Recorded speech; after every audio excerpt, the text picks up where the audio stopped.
Vamos a orar. Señor, te damos muchas gracias por tu palabra, que es alimento a nuestras vidas.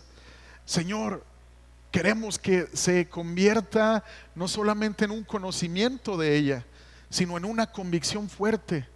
Señor, queremos que esa convicción, Dios, venga a nosotros y que podamos convertirnos en hacedores de tu palabra, Dios.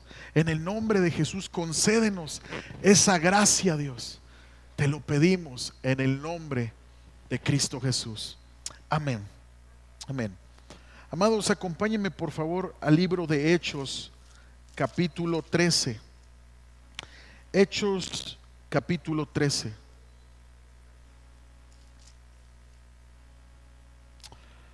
Quiero contarle lo siguiente.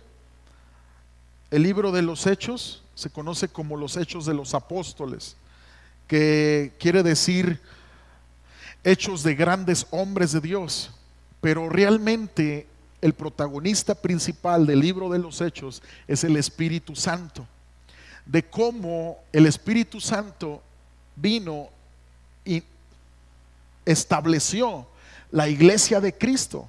Al ascender Cristo, Él deja como promesa que todo creyente en Cristo Jesús, sus discípulos de ese tiempo y los que habrían de creer, recibirían poder cuando viniera el Espíritu Santo sobre ellos.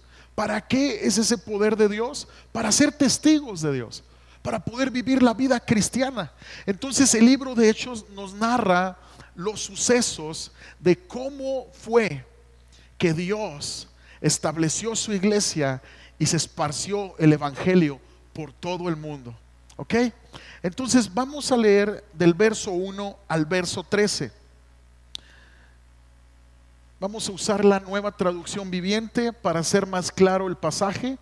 Y dice así: entre los profetas y maestros de la iglesia de Antioquía de Siria se encontraban Bernabé, Simón llamado el Negro, Lucio de Cirene y Manaén, compañero de infancia del rey Herodes Antipas, y Saulo.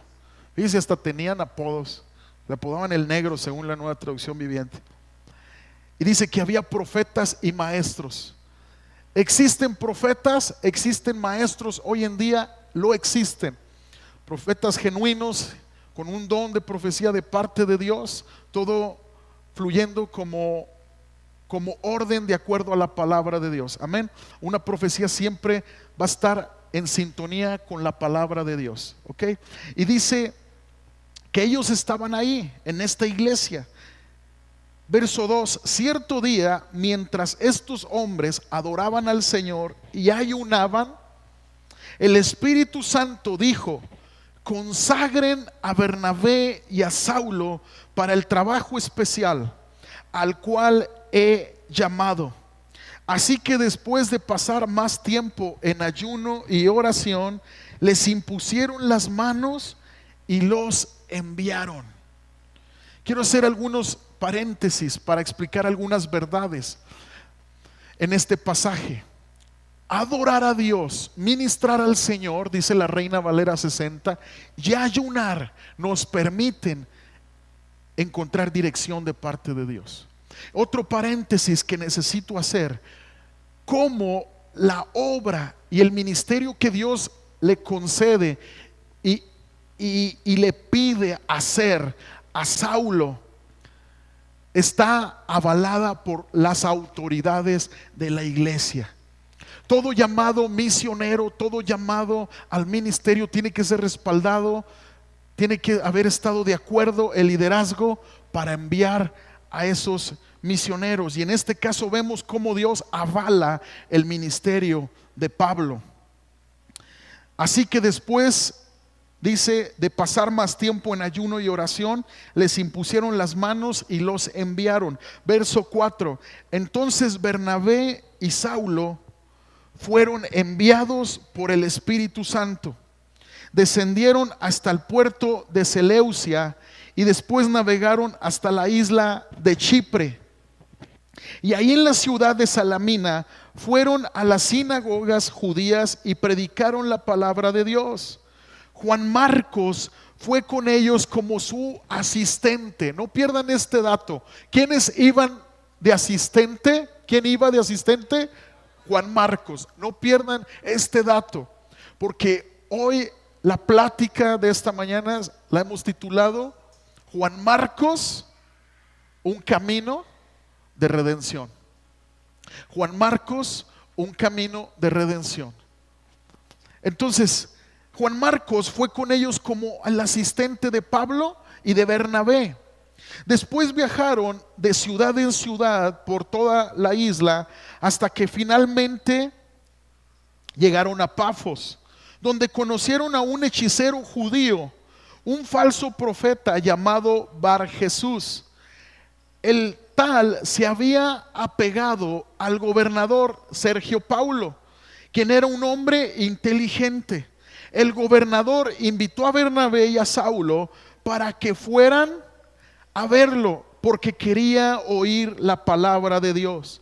Pero Elimas, el hechicero, eso es lo que significa su nombre en griego, Elimas, el hechicero, se entrometió y trataba de persuadir al gobernador para que no prestara atención a lo que Bernabé y Saulo decían.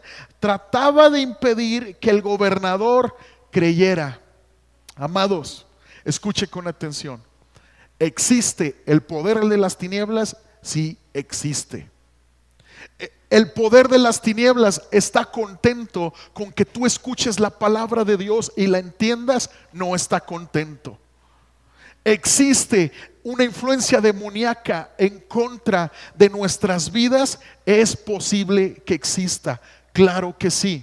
Ahora vamos a entender esto: hechicería, brujería, gnosticismo, toda clase de culto a deidades, escucha, falsas, a consultar espíritus, la Biblia lo prohíbe.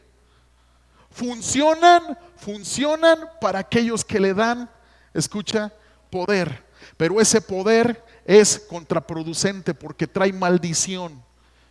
El poder de Dios jamás traerá maldición. El poder de las tinieblas trae maldición. Amén. Entonces fíjate bien lo que dice. Saulo, también conocido como Pablo, fue lleno del Espíritu Santo y miró al hechicero a los ojos. Luego dijo: tú, hijo del diablo, lleno de toda clase de engaño y fraude y enemigo de todo lo bueno, ¿es mala la hechicería? Claro que es mala. Aquí Saulo, que es Pablo, está confrontando la hechicería y mira lo que dice: nunca dejarás de distorsionar los caminos verdaderos del Señor. Ahora mira, el Señor ha puesto su mano de castigo sobre ti y quedarás ciego. No verás la luz del sol por un tiempo. Al instante, neblina y oscuridad cubrieron los ojos del hombre y comenzó a andar a tientas, mientras suplicaba que alguien lo tomara de la mano y lo guiara. Cuando el gobernador vio lo que había sucedido, se convirtió. Confesó a Cristo como su Salvador, pues quedó asombrado de la enseñanza acerca del Señor. Amados, el poder de las tinieblas no puede contra el poder de Dios. El poder de las tinieblas es dispersado, es quebrantado cuando estamos llenos del Espíritu Santo. Un cristiano va a enfrentar oposición del maligno, va a enfrentar ataques del maligno, pero escucha, el Espíritu Santo nos podrá dar la victoria si tú y yo estamos llenos de Dios. Aquí nos muestra cómo el gobernador, cuando ve esa confrontación, el gobernador, escucha, se convierte a Cristo. Era un embajador de Roma en la isla de Chipre. Ve el poder de Dios y cae de rodillas ante Cristo. ¿Cómo es necesario como cristianos que estemos llenos del Espíritu Santo? Cuando en una iglesia hay un fresco mover del Espíritu Santo, y cuando tú y yo lo permitimos en nuestra vida y en nuestra familia, grandes cosas vamos a ver suceder. Pero necesitamos tener hambre, porque Dios va a llenar a todos aquellos que tengan hambre de Dios. Ahora, escucha con atención. Verso 13. Luego Pablo y sus compañeros salieron de Pafos en barco rumbo a Panfilia y desembarcaron de la ciudad portuaria de Perge. Y mira cómo termina el verso 13. Ahí Juan Marcos los dejó y regresó a Jerusalén. Entonces yo te estoy hablando de un concepto, de un contexto de este pasaje, de poder de Dios, de una obra misionera, de una obra totalmente avalada del cielo. Y quiero que pongamos nuestra atención en la persona de Juan Marcos. Juan Marcos. Ahora, ¿quién era Juan Marcos? Él fue hijo de una mujer que se llamaba María, que era dueña de la propiedad donde los discípulos oraban. Se encuentra en Hechos 12:12. Dice: y habiendo considerado esto, llegó a casa de María, la madre de Juan, el que tenía por sobrenombre Marcos, donde muchos estaban reunidos orando. Juan Marcos era un joven que había sido seleccionado por el apóstol Pablo para acompañarlos en su viaje y así ser discipulado por Pablo y Bernabé. Era un joven con muy buenas intenciones de seguir a Cristo, de vivir una vida para Dios, de experimentar el reino de los cielos en su vida. Ahora, posiblemente, amados, algunos historiadores sugieren que era hijo de la dueña del lugar donde Jesús celebró la Santa Cena antes de su crucifixión, ya que Juan Marcos pudo haberlo seguido en la noche y después de ser arrestado Jesús en el huerto de Getsemaní, él salir huyendo. Lo dice en Marcos 14:50. Acompáñame. Marcos 14:50 y 52. Es importante que entendamos quién era Juan Marcos. Cuando se dio cuenta de esto, dice: entonces todos sus discípulos lo abandonaron y huyeron. Cuando arrestan a Jesús, varios corren y huyen, todos. Y mira lo que dice: y un joven que lo seguía solo llevaba puesta una camisa de noche de lino. Cuando la turba intentó agarrarlo, verso siguiente, su camisa de noche se deslizó y huyó desnudo. Yo estoy seguro que habías leído ese versículo y te sacaba de onda como el arresto de Jesús y luego ese dato. ¿Verdad? ¿Alguien lo había leído? Amado, se trata de un joven con buenas intenciones. Se trata de un joven que posiblemente escuchó que su mamá le rentó el aposento alto de su casa, el piso de arriba, al maestro, a Jesús. Posiblemente en la Santa Cena estaba escondido en las escaleras, escuchando a Jesús, celebrando con sus discípulos.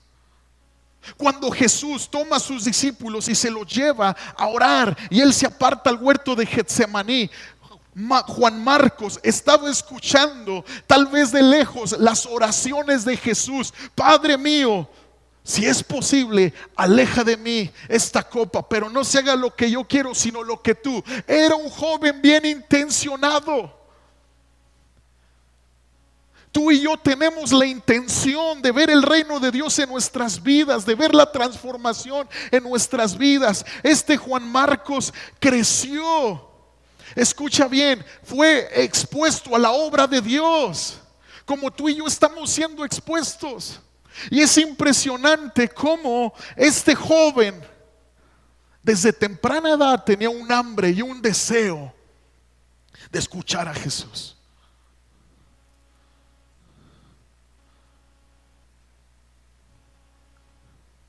Ahora, iglesia, debemos de saber que no basta con buenas intenciones. El reino de Dios no se construye bajo buenas intenciones solamente. El reino de Dios demanda de nosotros fidelidad, demanda de nosotros hambre de ver a Dios en nuestras vidas. El reino de Dios demanda de nosotros disposición, compromiso. Ahora, deja Juan Marcos a Pablo y a Bernabé por una razón injustificable. No se sabe con exactitud por qué los deja después de que Pablo y Bernabé predicaron en Chipre, pero es una razón injustificable. ¿Por qué? Porque en Hechos 13:13, fíjate bien, cuando dice que los deja, se separa de ellos. Y en Hechos 15:36-41 vamos a leer, Pablo está por iniciar su segundo viaje misionero. Y mira lo que dice: después de algunos días, Pablo dijo a Bernabé: volvamos a visitar a los hermanos en todas las ciudades en que hemos anunciado la palabra del Señor, para ver cómo están. Y Bernabé quería que llevasen consigo a Juan, el que tenía por sobrenombre Marcos. Pero a Pablo no le parecía bien llevar consigo al que se había apartado de ellos desde Panfilia y no había ido con ellos a la obra. Y hubo tal desacuerdo, fíjate bien, entre ellos, entre Pablo y Bernabé, que se separaron el uno del otro. Bernabé, tomando a Marcos, navegó a Chipre, y Pablo, escogiendo a Silas, salió encomendado por los hermanos a la gracia del Señor y pasó por Siria, Cilicia, confirmando a las iglesias. Amados, el desánimo tiene el poder de influenciar a los que te rodean. Cuando un cristiano cae en desánimo, tiene el poder de influenciar a todos los que te rodean. Escucha con atención.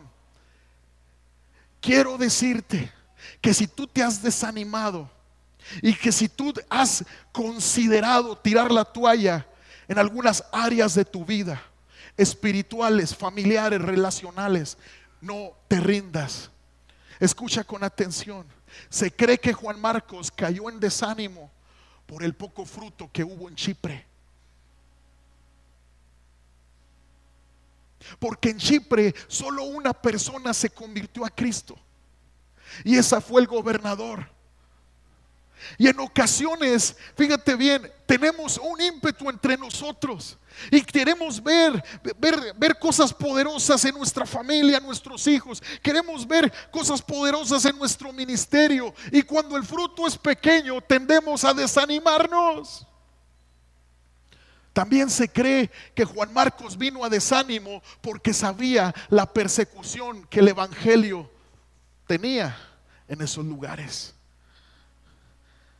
El temor te paraliza, el temor te saca de los propósitos que Dios tiene para ti. No te rindas, no permitas, escucha con atención, que venga un menosprecio a las pequeñas cosas que Dios está haciendo.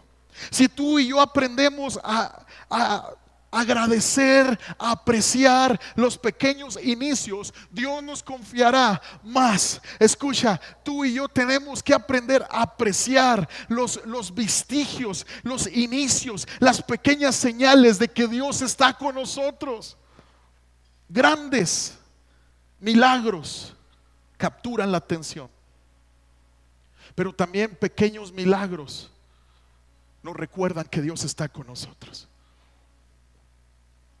Escucha con atención. Si tú tenías la expectativa de que Dios iba a hacer algo en tu vida y se ha tardado, tal vez tú tienes la fe de que Dios puede hacer algo en tu matrimonio y se está tardando. Tú tienes la necesidad de que Dios supla esta área y se está tardando. No es momento para desanimarte.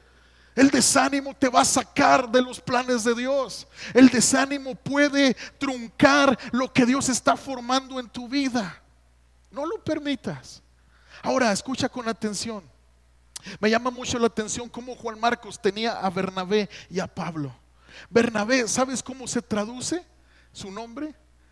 Hermano de toda consolación. hijo de toda consolación. Necesitamos Bernabés en nuestras vidas que nos animen, que nos abracen. Bernabé está haciendo esto con Juan Marcos. Anímate, vamos, échale ganas. Pero también necesitamos Pablo en nuestra vida.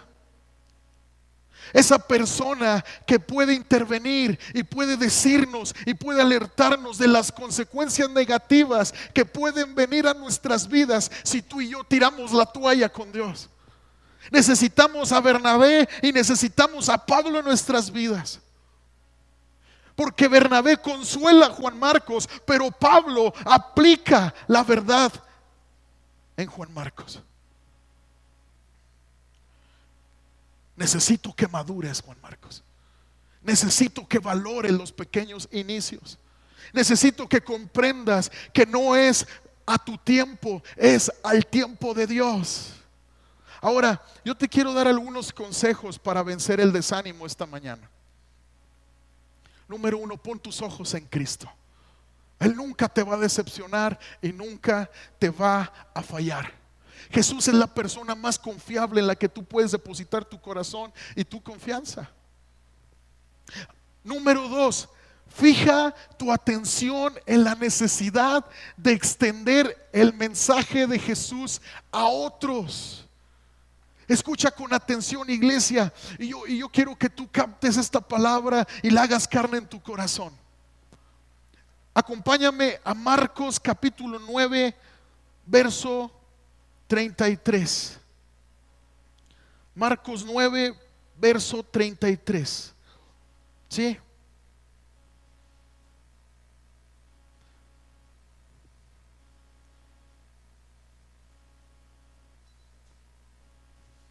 Marcos 9, 33.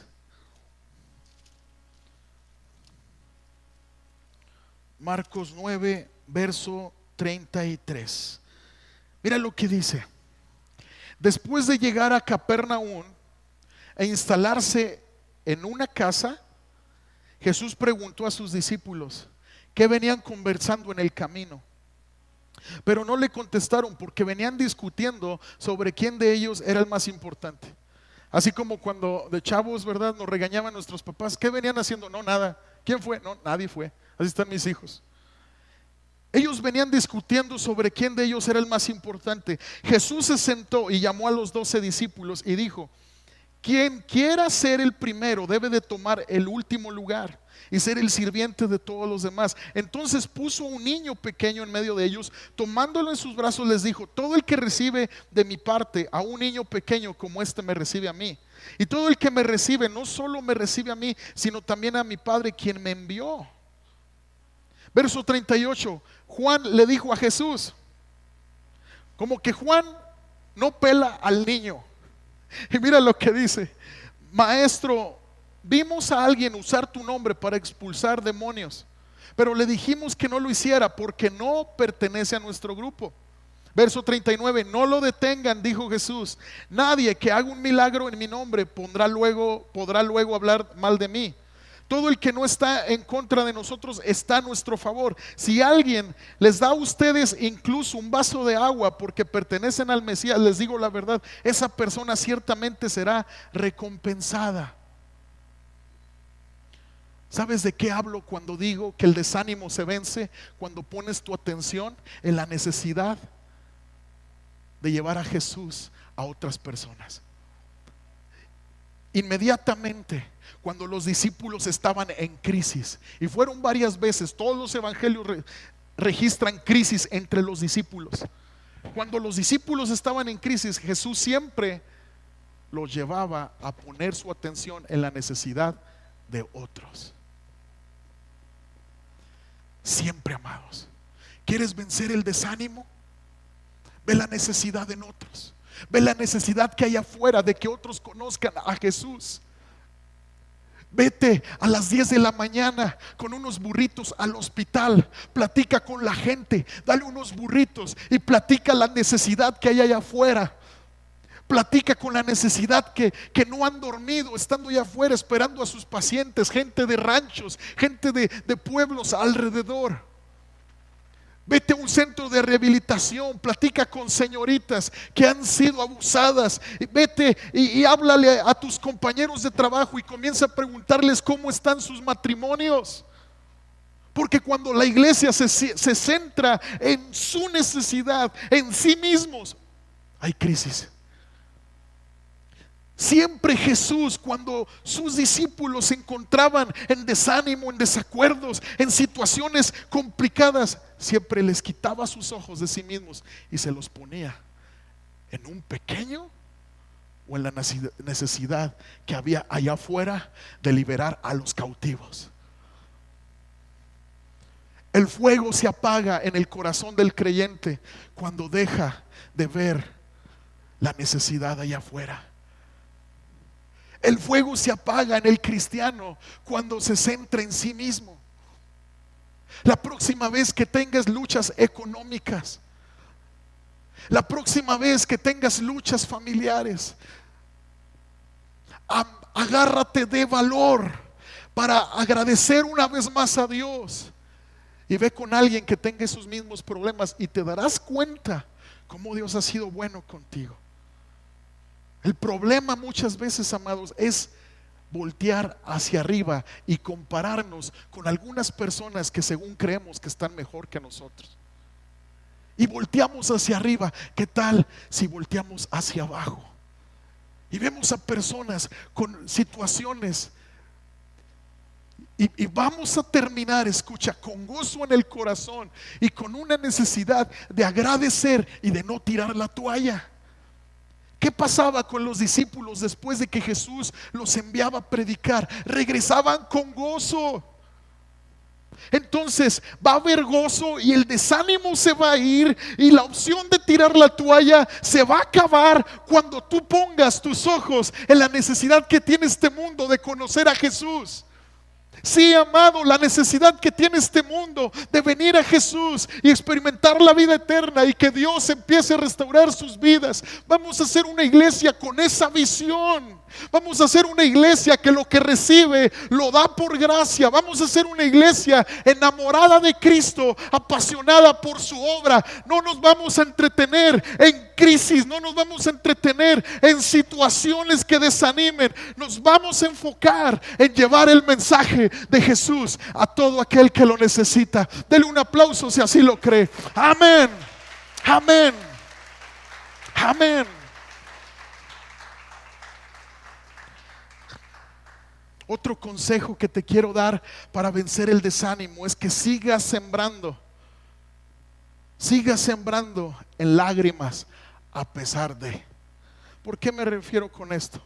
Porque la Biblia habla en Salmo 126, versos 5 al 6. Acompáñame. Mira lo que dice Salmo 126, 5 al 6. Los que siembran con lágrimas cosecharán con gritos de alegría. Lloran al ir sembrando sus semillas, pero regresan cantando cuando traen la cosecha. ¿Sabías tú que el proceso de siembra es doloroso? ¿Sabías tú que muchas veces la siembra comienza a tener un proceso y comienza a tener un cuidado donde no se ve el fruto luego? Y en ocasiones en el tiempo de siembra va a haber lágrimas. Pero yo te animo en esta mañana a seguir adelante, porque el que siembra con lágrimas va a regresar con su cosecha con gozo y con alegría. No te canses de orar, no te canses de creer, no te canses de ayunar, no te canses de servir a Dios, no te canses de amar a Dios, no te canses de hacer el bien, porque a su tiempo cosecharás grandes bendiciones si perseveras y no desmayas. Amén. Denle un aplauso al Señor. Hay ánimo en esta mañana, que se venza el desánimo en el nombre de Cristo Jesús. En el nombre de Cristo Jesús. No pongamos la atención a nuestro problema. Pongamos nuestra atención en Dios, que es más grande que nuestro problema. Pongamos nuestra atención a la promesa de libertad, a la promesa de redención, a la promesa de victoria que tenemos en Cristo Jesús. Enfócate en Cristo. ¿Qué es lo primero que agarras en tu mano, ¿verdad? O que observas cuando te despiertas. Muchos agarran primero las noticias del celular o el periódico. Y te voy a decir algo, nuestro estado de ánimo es afectado por lo que vemos en el primer momento que comienza nuestro día. De repente, si lo primero que agarramos es el teléfono, vemos las vacaciones de fulanito. ¿Qué onda? Es mi vecino.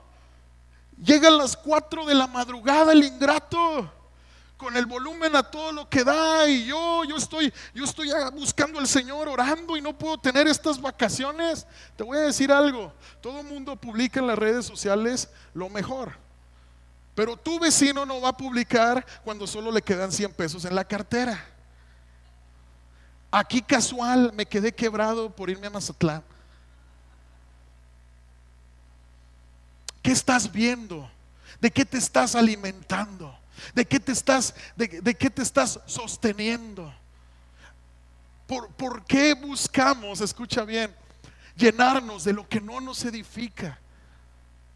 Que lo primero que sea, lo primero en las primeras horas de tu día sea levantarte y darle gracias a Dios por un día más, escuchar a los pajaritos cantando y llenándote de esperanza de que Dios, si cuida sus aves, también te va a cuidar a ti. Que lo primero que sea esa promesa de Dios que te dice: no temas, yo estoy contigo. Cuando pases por las aguas, cuando pases por el fuego, no te vas a quemar, vas a salir victorioso. Que lo primero que sea la promesa de Dios para ti, dirección para tu vida. Amados, así es como te llenas del Espíritu Santo. Así es como te llenas del Espíritu Santo. Y tú puedes descansar en Dios, que lo que estás sembrando vas a cosechar. Que lo que estás sembrando con lágrimas, va a haber un momento que vas a regresar con gozo. Esto fue el fruto de mi oración. Señor, gracias, porque sí fueron lágrimas de noche, fueron lágrimas de día, fueron lágrimas, fue batallar en mi matrimonio, fue estar sembrando el bien en mi pareja para cosechar el bien un día. Matrimonios, no se cansen de sus problemas. Escucha con atención, no, más bien no se cansen el uno del otro, no se cansen. Sigan sembrando para cosechar. Pero pastor, es que mi esposa no cambia. Cambia tú. Es que mi esposo no cambia. Cambia tú. Cambia tú. Amados, si vieran cómo hay descanso en la enseñanza que Jesús nos dice de poner los ojos en nuestra paja y dejar en nuestra viga que tenemos atravesados y dejar de ver la paja del ojo del hermano. Trae un descanso enorme cuando un matrimonio decide tomar su responsabilidad cada uno. Yo voy a cambiar. Yo no me voy a esperar a que deje de roncar. Yo no me voy a esperar hasta que esta mujer que Dios me dio cambie y me tenga mis frijolitos bien calientitos. Yo no me voy a esperar, yo voy a cambiar. Hay un descanso para ti. Deja de ver lo que le falta al otro y pon la atención en lo que te falta a ti. Eso desanima, amados. Eso desanima, estar viendo nomás lo que tú quieres que se dé de las otras personas y estás así, y estás así. Eso te desanima, eso te cansa, eso te frustra. Te frustra. Pon atención en lo que tú tienes que hacer. Y eso es sembrar en lágrimas. Eso es sembrar en lágrimas. Cuando en ocasiones yo no recibo lo que estoy buscando de las personas, o lo que lo que estoy buscando de mi familia, yo me centro en lo que yo puedo hacer por mi familia, en lo que yo puedo hacer por mi esposa. Te desanimas cuando tienes la atención en ti mismo. Amén. Ahora, otro consejo que te quiero dar para vencer el desánimo es que recuerdes seguir sembrando generosamente. Generosamente. Segunda de Corintios 9:6 dice: recuerda lo siguiente, un agricultor que siembra solo unas cuantas semillas obtendrá una cosecha pequeña, pero el que siembra abundantemente obtendrá una cosecha abundante. Entonces, ¿cuántos quieren cosechar abundantemente? Yo lo deseo, yo lo anhelo, yo deseo cosechar siempre más bendición en mis hijos, en mi matrimonio, en mi trabajo. Yo deseo más cosecha en mi vida. Entonces vamos a sembrar abundantemente. No te canses, no te canses. Lucas 6:38, el Señor nos dice: dad y se os dará, medida buena, apretada, remecida, dará en vuestro regazo, porque con la misma medida con que medís, os volverán a medir. Lucas 6:38. ¿A qué se refiere? El Señor usa de ilustración un costal. Imagínate un costal bien apretadito, así como los de frijoles, los de harina. A eso se refiere el Señor. Esa es una medida buena, remecida, de esas veces que el costal lo agarran así y lo sacuden para que le quepa más y luego lo están aplastando. Así, si tú das de esa misma generosa al Señor, así también el Señor te va a dar a ti. Necesitamos entender, amados, que Dios no se queda con nada de nuestro esfuerzo, de nuestra oración o de nuestros recursos. Dios no se queda con nada. Él siempre es bueno y Él es fiel y nos permite cosechar lo que hemos sembrado. Amén. Otro principio que quiero transmitirte para vencer el desánimo: confía en Dios. Recuerda todo lo bueno o malo que te pasó. Escucha, recuérdalo. ¿Sabes por qué? Porque Dios tiene el poder para usarlo para tu propio bien. ¿Cómo? Dios es fiel y Dios es poderoso. Romanos 8:28 dice: y sabemos que Dios hace que todas las cosas cooperen para el bien de quienes lo aman y son llamados según el propósito que Él tiene para ellos. ¿Todas las cosas o nomás unas?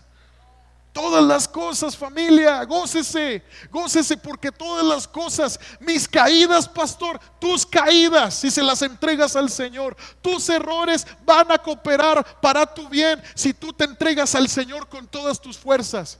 Tus tristezas, los traumas, las situaciones que te envolvieron van a cooperar si tú te rindes al Señor y comienzas a seguirle con fe en el nombre de Jesús. Amén, amén. Sigue siendo fiel en lo poco. Otro consejo: no menosprecies los pequeños inicios que Dios te concede. Sigue adelante. Lucas 16:10 al 12. Mira lo que dice: si son fieles en las cosas pequeñas, serán fieles en las grandes.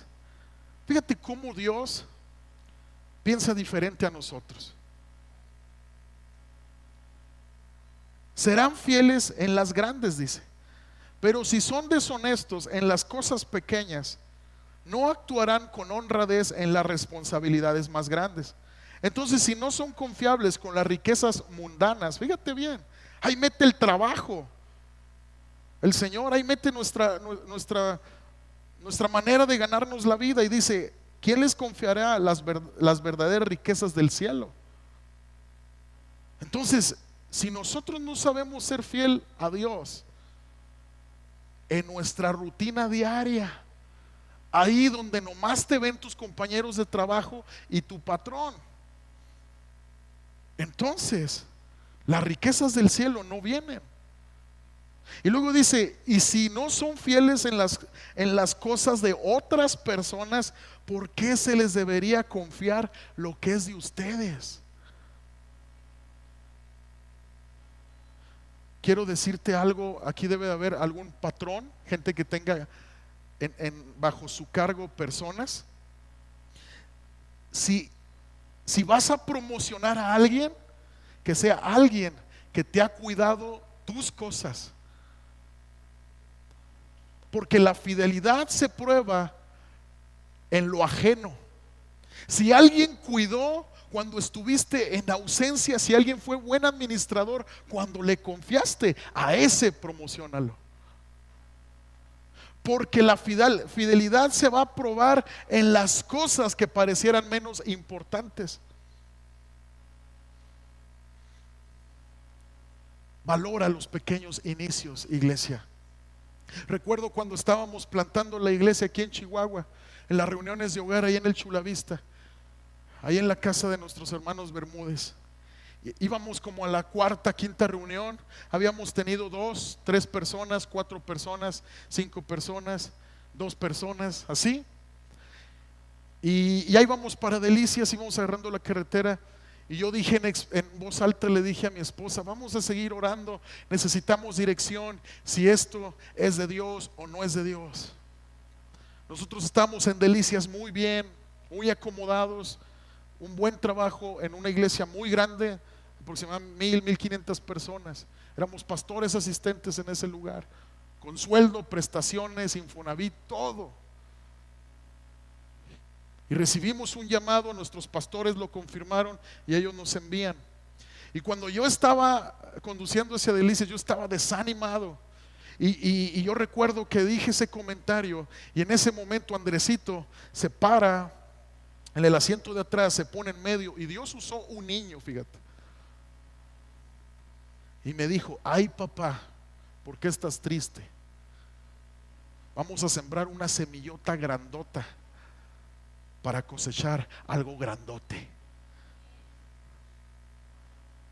Me volteó a ver a mi esposa y nos soltamos llorando. ¿Por qué te desanimas en los procesos? Si los procesos son los que forman, si la presión es donde Dios te prueba y es donde Dios pule tu corazón, pule tu carácter. ¿Por qué? Porque Dios quiere siervos y siervas de Dios de carácter, de fortaleza espiritual.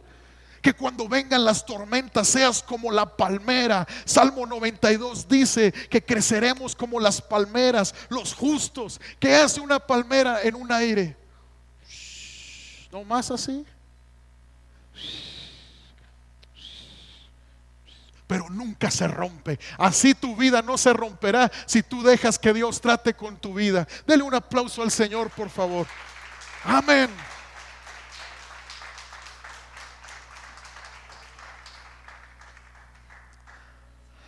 Ahora, amados, ¿qué pasó con Juan Marcos? Recibió gracia. Recibió gracia. Recibió una segunda oportunidad. ¿Te imaginas Pablo, uno de los líderes más representativos de la iglesia antigua? Los líderes más fuertes en la iglesia antigua fueron Pedro, Pablo y Santiago.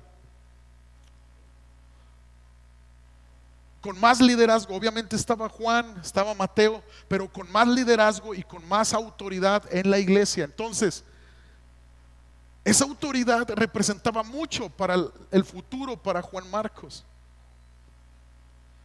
Cualquiera se pudiera haber sentido vetado. Fallé, se me juntó la familia con el gordo, ¿verdad? Se me juntó los 4 contra el gordito, porque sabía que nos iban a apedrear después de Chipre. Menosprecié los pequeños inicios. Estoy vetado. Déjame decirte que si tú has caído, si tú has desobedecido a Dios, te has acobardado en el momento de la lucha, hay gracia para ti, hay una nueva oportunidad para ti. Mira lo que pasa en 2 de Timoteo 4:11.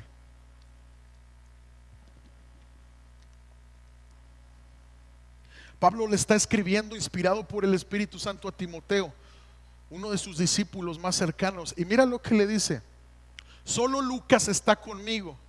Lucas fue el escritor del Evangelio de Lucas y del libro de los Hechos. Lucas era un médico. Solo Lucas está conmigo. Trae a Marcos contigo cuando vengas, porque me será de ayuda en mi ministerio. Wow. Tenemos en Hechos 15 a Pablo bateando a Marcos, pero tenemos aquí en 2 de Timoteo, pasó un tiempo donde Marcos experimentó gracia, donde Marcos maduró, y el mismo Pablo le está diciendo: ese joven me es útil para el ministerio. Ese joven, tráiganme a aquel. Pero Pablo es aquel que se acobardó, tráiganmelo a aquel. Di conmigo: hay otra oportunidad para mí. Si tú has fallado, hay otra oportunidad para ti. Dios no ha acabado contigo. Dios no encajona a la gente. Y no cometamos el error, amados, de encajonar a la gente. Porque muchas veces sentimos que Dios en su escritorio tiene como cajones. Esta gente me falló, ahí te va, ahí está.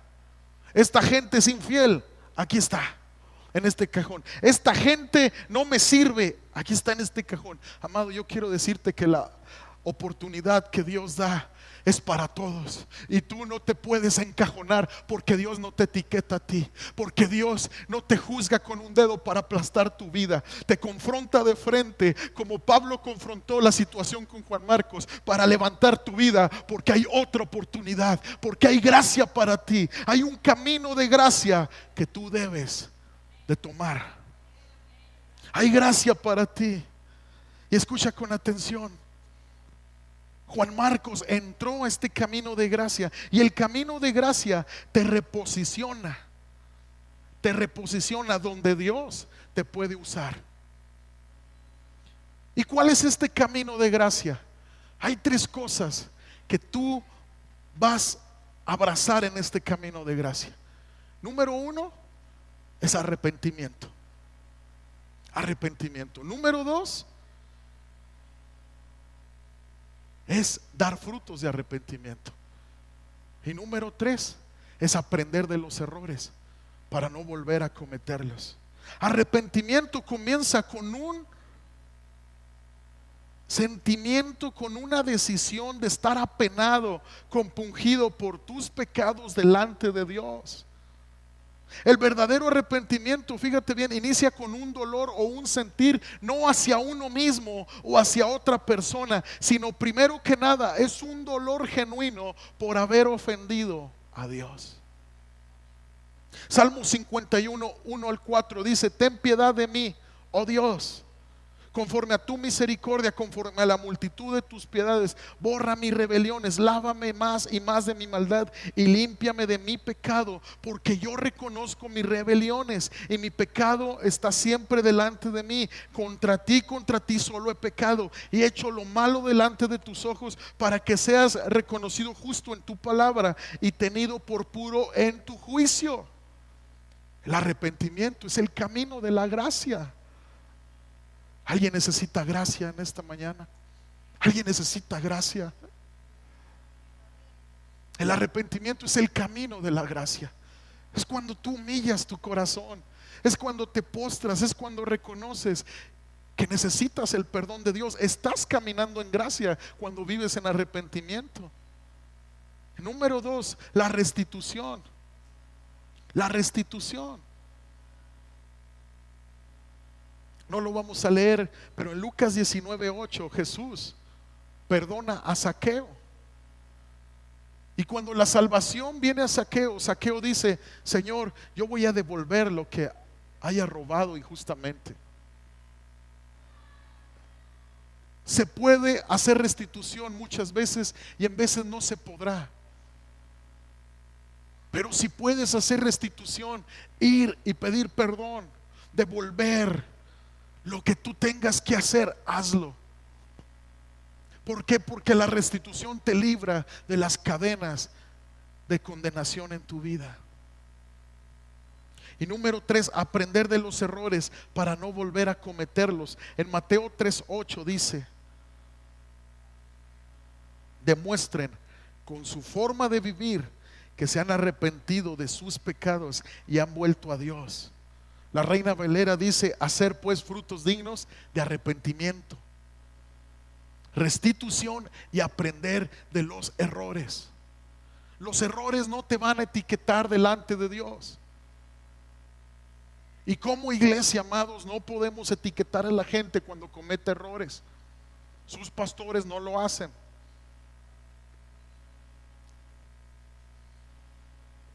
Pero tenemos que ser sabios. Y si ya sabemos con qué cojeamos, con qué batallamos, evitar esas situaciones que sabemos que nos perjudicaron y nos robó bendición. El error no te etiqueta, no te define. Tienes que aprender a cómo no hacer las cosas. Este es el camino de gracia, un aprendizaje de por dónde debemos de ir. ¿Qué actitud debemos de tomar en la vida? ¿Cuál es el camino de gracia? Una vida de arrepentimiento, de restitución y de aprendizaje de los errores cometidos. Gracia nos ayuda a identificar las áreas débiles, reconocerlas y fortalecerlas con la palabra de Dios. Gracia te capacita para vencer esas áreas débiles. Gracia te levanta de un arrepentimiento sincero y te reposiciona donde Dios te puede usar poderosamente. Gracia te levanta aun cuando otros te etiquetaron. Gracia te posiciona aun cuando otros te dejaron. Hay una generación de Juan Marcos que se ha sentido etiquetada y se ha sentido rechazada. Pero hoy yo quiero decirte que hay gracia para todos aquellos que vienen con un corazón sincero diciéndole al Señor: yo necesito otra oportunidad. Necesito otra oportunidad. ¿Me ayudas con música, Tony, por favor? Hay otra oportunidad para todos aquellos que sienten que ya fallaron. Te pregunto, iglesia, ¿cómo viene tu corazón? ¿Cómo viene tu corazón esta mañana? ¿Te sientes que fallaste? ¿Sientes que Chipre fue un lugar donde tú pudiste haber hecho las cosas bien, pero te acobardaste? No fuiste fiel en lo poco.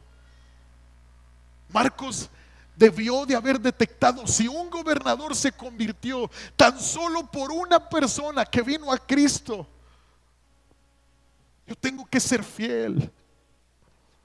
Si tú detectas que muchas veces menospreciaste lo que Dios estaba haciendo en tu matrimonio y decidiste abandonarlo y decidiste tirar la toalla, decidiste abandonar a Dios, abandonar los caminos de Dios. ¿Por qué? Porque faltó, porque no fue lo que esperabas, porque Dios no respondió a tu tiempo. Déjame decirte que el tiempo de Dios es mejor que nuestro tiempo. Hay gracia para ti.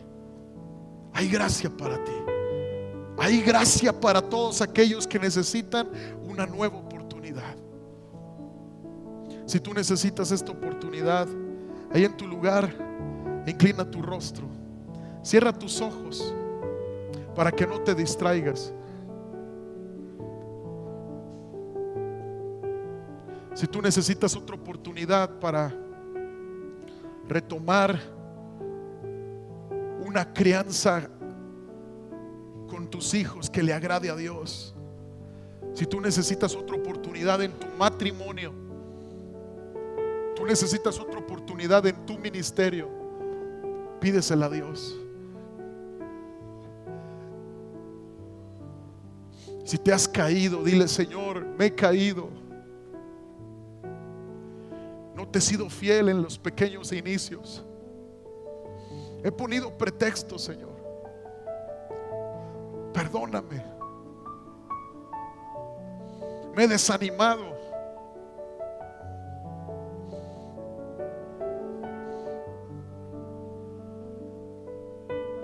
Poco fruto no es igual a no fruto. Poco fruto es igual a proceso. Poco fruto es igual a que Dios está trabajando con mi paciencia. Poco fruto es igual a que Dios está formando mi fe. No es igual a sequía, a muerte, no. Poco fruto es evidencia que Dios está ahí.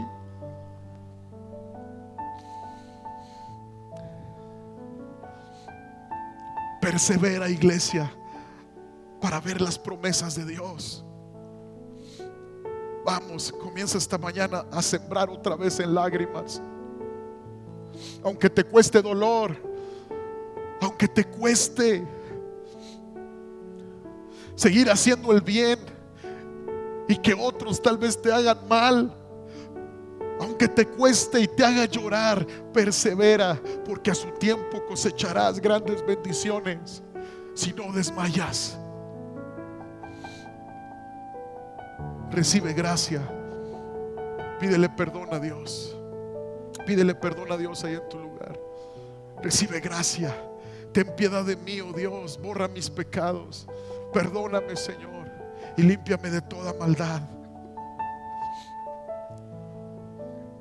Muéstrame qué restitución tengo que hacer. Si tienes que restituir las cosas en tu matrimonio, hombre, si sabes que le has fallado a tu esposa, restituye. Al salir de esta puerta, restitúyele tiempo de calidad. Restitúyele palabras de edificación, palabras de amor, de aceptación. Restituye, mujer, si no ha sido esa ayuda idónea para tu esposo. Restituye. Pídele perdón a Dios, restituye. Y aprendamos de nuestros errores en el nombre de Jesús, para cambiarlos, para no repetirlos. En el nombre de Jesús. En el nombre de Cristo Jesús. En el nombre de Jesús. En el nombre de Jesús, Padre. Que podamos caminar bajo tu gracia. Que podamos caminar bajo tu cuidado. Que podamos caminar bajo tu amor. Bajo tu respaldo, Señor, en todo momento. En el nombre de Cristo Jesús. Señor, renunciamos a todo desánimo.